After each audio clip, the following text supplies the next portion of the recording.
வர எலெக்ஷன்ல யாருக்குமா ஓட்டு போட போறீங்க? எந்த ஆட்சி அமைஞ்சா நல்லா இருக்கும்?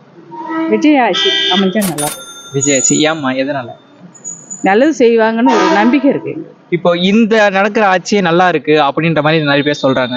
இல்ல ம். இல்ல அது பூரா பொய். ம். ஜனங்களுக்கு தெரியல, ஏமாற்றம் அதிகமா இருக்கு.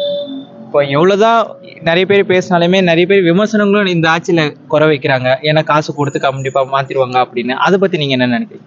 மாறுறவங்களும் இருக்காங்க, காசு வாங்கிட்டு மாறுறவங்களும் இருக்காங்க, உண்மையா ஓட்டு போடுறவங்களும் இருக்காங்க. நீங்க விஜய் வந்தா நல்லா இருக்கும்னு நினைக்கிறீங்க? நல்லா இருக்கும், நல்லா இருக்கும். ம். ஏன்னா அவரு செய்வார்னு நம்பிக்கை இருக்காமா? இருக்கு, ஒரு மனசுல அவருக்கு ஒரு தில்லிங்க இருக்கு. இருக்கு.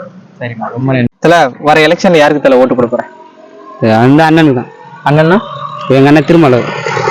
திருமலர் தான். ஓகே. எதுக்காக, என்ன காரணம்? நான் அவரை பிடிக்கும், சின்ன வயசுல பிடிக்கும். அது மாரி ஆகணும் அப்படின்றது. இப்போ திருமாவளன்றவரு கொஞ்சம் திமுகல தான் கூட்டணியா இருக்கிறாரு.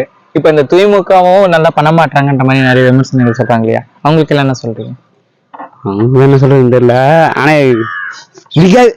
சரி, ஓகே. அது டிவிக்கே நாங்க அடிச்சு தோத்தே அடுத்த 2026 ஜெயிக்கிறேன். நானும் அவங்களை அடிச்சு கீச்சே ஆகணும்.